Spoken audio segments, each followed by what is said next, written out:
दोस्तों, देश और दुनिया की ताजा और अहम खबरों में आपका स्वागत है। दोस्तों, देश और दुनिया की ताजा और महत्वपूर्ण खबरों को देखते रहने के लिए जुड़े रहिए हमारे साथ और हमेशा अपडेट रहिए लेटेस्ट खबरों से। आज की मुख्य और ताजा खबरों में जानेंगे कि कोरोना काल में अगर आपको बैंक का कोई जरूरी काम है तो आप कुछ काम अपने पास वाले बैंक एटीएम से भी कर सकते हैं। जी हाँ, हम आपको एटीएम से होने वाली कई और सर्विसेज के बारे में बताएंगे। साथ ही दोस्तों, रेल यात्रियों के लिए बड़ी खुशखबरी, वेटिंग टेंशन होगी खत्म, अब सिर्फ मिलेगा कंफर्म टिकट। जानिए कैसे और कब से शुरू होगी ये सुविधा, तो जानेंगे विस्तार से इस खबर के बारे में। साथ ही दोस्तों, मोदी सरकार 20 जुलाई से लागू करेगी ये नियम, आम आदमी को मिलेगा बेहद बड़ा फायदा।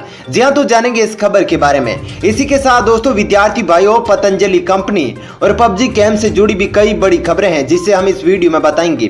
तो दोस्तों, आज इन्हीं सब खबरों के बारे में आपको बताने वाले हैं। इसके अलावा भी कई अन्य बड़ी खबरें हैं जिसके बारे में हम इस वीडियो में जानेंगे।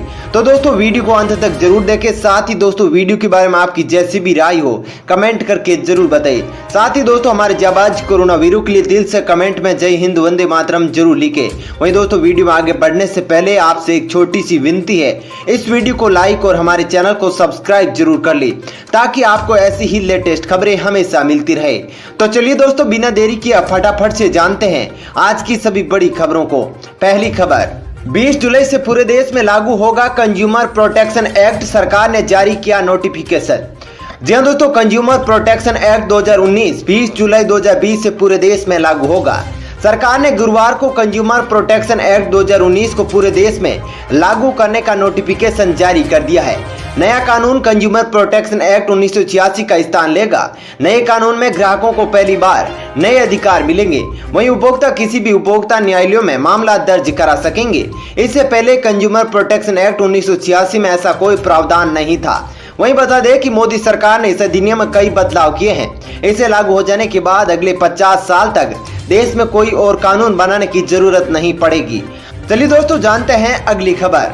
आईआईटी में दाखिले के लिए 12वीं में 75% अंक होना जरूरी नहीं। जी हाँ दोस्तों, भारतीय प्रौद्योगिकी संस्थान आईआईटी में बीटेक प्रोग्राम में दाखिले की योग्यता अब जेईई एडवांस क्वालिफाइड और सिर्फ 12वीं पास रहेगी। वहीं कोरोना महामारी के चलते आईआईटी की ज्वाइंट एडमिशन बोर्ड यानी जेब ने शैक्षणिक सत्र 2020 से दाखिले नियमों में बदलाव किया है। इस साल 12वीं की कक्षा में मेरिट के अनिवार्य नियम को हटाया जा रहा है। वहीं अभी तक मेरिट नियम के तहत आईआईटी में दाखिले के लिए 12वीं में न्यूनतम 75% अंक या क्वालिफाइड करने की परीक्षा की रैंकिंग में टॉप 20 परसेंटाइल होना जरूरी था। चलिए दोस्तों, अब जानते हैं अगली खबर। खुशखबरी, भारत में कम हुई गरीबी, इतने सालों में देश ने हासिल किया ये बड़ा मुकाम। जी दोस्तों, भारत में 2005-06 से लेकर 2015-16 के दौरान 27.3 करोड़ लोग गरीबी के दायरे से बाहर आए हैं। यह इस दौरान किसी भी देश में गरीबों की संख्या में सर्वाधिक कमी है। संयुक्त राष्ट्र की एक रिपोर्ट में यह जानकारी दी गई है। बता दें कि संयुक्त राष्ट्र विकास कार्यक्रम और ऑक्सफोर्ड गरीबी एवं मानव विकास पहल द्वारा जारी किए गए आंकड़ों से पता चलता है कि 75 में से 65 देशों में 2000 से 2019 के बीच ये बहुआयामी गरीबी स्तर में काफी कमी आई है। चलिए दोस्तों, अब जानते हैं अगली खबर। राजधानी दिल्ली समेत मौसम विभाग ने इन राज्यों में जारी किया हाई अलर्ट। जी दोस्तों, भारतीय मौसम विभाग ने उत्तर और पूर्वोत्तर भारत में भारी वर्षा होने का अनुमान जताया है और पश्चिम बंगाल, असम और मेघालय के लिए 19 और 21 जुलाई तक रेड वार्निंग जारी की है। वहीं उसने अरुणाचल प्रदेश के लिए 19 से 20 जुलाई तक रेड वार्निंग और 21 जुलाई के लिए ऑरेंज अलर्ट जारी किया है। वही बता दें कि विभाग ने कहा कि संभावित वर्षा से असम में बाढ़ की स्थिति और गंभीर हो सकती है। वहीं उत्तराखंड, पंजाब, दिल्ली, हरियाणा, उत्तर प्रदेश और बिहार के लिए ऑरेंज अलर्ट जारी किया है। चलिए दोस्तों, अब जानते हैं अगली खबर। ऐश्वर्या राय को भी किया गया नानावटी अस्पताल में भर्ती, पहले हुई थी होम क्वारंटीन। जी दोस्तों, कोविड-19 से संक्रमित पाए जाने के करीब एक सप्ताह बाद अभिनेत्री ऐश्वर्या राय बच्चन और उनकी बेटी आराध्या को एक अस्पताल में भर्ती कराया गया है। ऐश्वर्या और आराध्या रविवार को कोरोना वायरस से संक्रमित पाई गई थी। उससे एक दिन पहले ऐश्वर्या के ससुर और मेगा स्टार अमिताभ बच्चन और उनके पति अभिषेक बच्चन 19 भी कोरोना संक्रमित पाए गए थे। चलिए दोस्तों, अब जानते हैं अगली खबर। इस्लाम विरोधी होने का आरोप लगा इमरान खान ने पबजी को किया बैन। जी दोस्तों, पाकिस्तान की इमरान खान सरकार ने अति लोकप्रिय मोबाइल गेम पबजी पर बैन लगा दिया है। सरकार ने इस गेम पर इस्लाम विरोधी होने का आरोप लगाया है। सरकार ने इस गेम को स्वास्थ्य को खराब करने वाला बताया है और कहा है कि यह बुरी लत है। वहीं सरकार ने कहा है कि इस गेम की लत लगने से युवाओं का शारीरिक और मानसिक स्वास्थ्य नकारात्मक अर्थों से प्रभावित हो रहा है। चलिए दोस्तों, अब जानते हैं अगली खबर। रेल यात्रियों के लिए बड़ी खुशखबरी, वेटिंग की टेंशन होगी खत्म, सिर्फ मिलेगा कंफर्म टिकट। जानिए कैसे और कब से। जी दोस्तों, रेलवे बोर्ड के चेयरमैन विनोद कुमार यादव ने शुक्रवार को हुई प्रेस कॉन्फ्रेंस में कहा कि अगले 3 से 4 साल में रेलवे पैसेंजर ट्रेन और फ्रेट ट्रेन को ऑन डिमांड चलाने में सक्षम होगा। इसका मतलब साफ है कि आम यात्रियों को ट्रेन में सफर के लिए वेटिंग टिकट लेने की जरूरत नहीं होगी, जब चाहे आसानी से ट्रेन में सफर किया जा सकेगा। चलिए दोस्तों, अब जानते हैं अगली खबर। बाबा रामदेव की कंपनी पतंजलि आयुर्वेद को झटका, कोरोनिल ट्रेडमार्क इस्तेमाल पर हाईकोर्ट की रोक। जी दोस्तों, कोविड-19 के उपचार के रूप में पेश की गई योग गुरु बाबा रामदेव की पतंजलि आयुर्वेद लिमिटेड की दवा कोरोनिल को मद्रास उच्च न्यायालय से झटका लगा है। उसने कंपनी को ट्रेडमार्क कोरोनिल का इस्तेमाल करने से रोक दिया है। बता दें कि न्यायमूर्ति सीवी कार्तिकेयन ने चेन्नई की कंपनी अरुद्रा इंजीनियरिंग लिमिटेड की अर्जी पर 30 जुलाई तक के लिए अंतरिम आदेश जारी किया है। अरुद्रा इंजीनियरिंग लिमिटेड ने कहा कि कोरोनिल पर उसका ट्रेडमार्क 1993 से है। चलिए दोस्तों, अब जानते हैं अगली खबर। कोरोना काल में नहीं पड़ेगी बैंक ब्रांच जाने की जरूरत, एटीएम पर फ्री मिल रही है या 10 जरूरी सेवाएं। जी दोस्तों, कोरोना काल में अगर आपको बैंक का कोई जरूरी काम है तो आप कुछ काम अपने पास वाले एटीएम से भी कर सकते हैं। दरअसल बैंक एटीएम को लोग सिर्फ कैश निकालने या बैंक अकाउंट का बैलेंस चेक करने के लिए यूज करते हैं, लेकिन क्या आप जानते हैं कि एटीएम से कई और सर्विस का फायदा उठाया जा सकता है। आइए आपको उन सर्विसेज के बारे में बताते हैं। नंबर 1, टैक्स भुगतान। जी हां, अब आप इनकम टैक्स का भुगतान भी अपने एटीएम कार्ड के जरिए कर सकते हैं। अभी तक इनकम टैक्स विभाग की वेबसाइट या थर्ड पार्टी वेबसाइट से इसे किया जा सकता था, लेकिन अब यह सुविधा एटीएम पर भी मिल सकेगी। नंबर 2, करा सकते हैं एफडी। जी दोस्तों, एटीएम के जरिए अब एफडी कराने की भी सुविधा मिलती है। फिक्स्ड डिपॉजिट अब तक सिर्फ बैंक ब्रांच में ही होता था, लेकिन एटीएम के जरिए स्क्रीन में दिए गए मेन्यू से एफडी का ऑप्शन सिलेक्ट करके अपनी एफडी खोल सकते हैं। पॉलिसी का प्रीमियम भरा जा सकता है। दरअसल एटीएम के जरिए अब इंश्योरेंस पॉलिसी का प्रीमियम भी किया जा सकता है। बैंक ने इसके लिए LIC, HDFC लाइफ और SBI लाइफ जैसी बीमा कंपनियों से करार किया है। इन तीनों कंपनियों के ग्राहक एटीएम से भुगतान कर सकते हैं।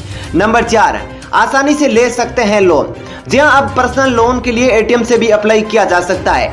इसके लिए आपको फोन बैंकिंग या ब्रांच जाने की जरूरत नहीं होगी।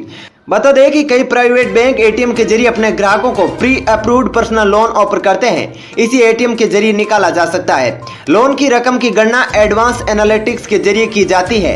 इसके लिए ग्राहक के transaction detail, account balance, salary की रकम और क्रेडिट डेबिट कार्ड की रीपेमेंट का रिकॉर्ड देखा जाता है। नंबर 5, कर सकते हैं कैश ट्रांसफर। जी हाँ दोस्तों, एटीएम की मदद से अपने खाते से दूसरे खाते में रकम ट्रांसफर करने की सुविधा मिलती है। हालांकि इसके लिए ऑनलाइन या ब्रांच में जाकर अपना अकाउंट को रजिस्टर कराना होगा। दरअसल एटीएम से एक बार में 40,000 रुपए तक ट्रांसफर किए जा सकते हैं। हालांकि दिन में मल्टीपल ट्रांजैक्शन भी किए जा सकते हैं। नंबर 6, कैश डिपॉजिट की सुविधा। जी हाँ दोस्तों, देश में लगभग सभी बैंकों ने अपने एटीएम के साथ ही कैश डिपॉजिट मशीनें भी लगा रखी है। इसके जरिए आप अपने अकाउंट में पैसा भी जमा करा सकते हैं। हालांकि एक बार में मशीन में सिर्फ 49,900 रुपए ही जमा कर सकते हैं। नंबर 7, बिल का भुगतान। जी हाँ दोस्तों, टेलीफोन, बिजली, गैस या दूसरे कई बिल एटीएम के जरिए चुकाए जा सकते हैं। बिल भुगतान से पहले आपको बैंक की वेबसाइट पर एक बार खुद को रजिस्टर कराना होगा। Number 8, mobile recharge. दोस्तों, अपने पड़ोस वाले एटीएम पर जाकर अपने प्रीपेड मोबाइल कनेक्शन को भी रिचार्ज कर सकते हैं। नंबर 9, दे सकते हैं दान। अगर आप किसी मंदिर या चैरिटी में दान करना चाहते हैं तो ये काम भी SBI एटीएम से हो जाता है।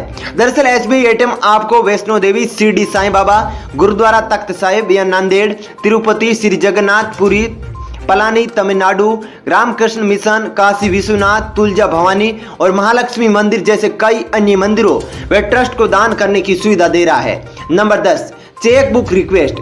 अगर आपको चेक बुक की जरूरत है तो आपको इसके लिए बैंक ब्रांच जाने की जरूरत नहीं है। आप SBI एटीएम में जाकर नई चेक बुक के लिए आवेदन कर सकते हैं और इसके बाद चेक बुक आपके बैंक में रजिस्टर्ड एड्रेस पर डिलीवर हो जाएगी। चलिए दोस्तों, अब जानते हैं अगली खबर। पार्सल डिलीवर नहीं हुआ तो न हो परेशान, अब डाक विभाग को ट्विटर पर भेज सकते हैं शिकायत। जी दोस्तों, सोशल मीडिया इस वक्त संवाद का सशक्त माध्यम बन चुका है। अब इसका इस्तेमाल आम जनता की समस्याओं को दूर करने में भी होने लगा है।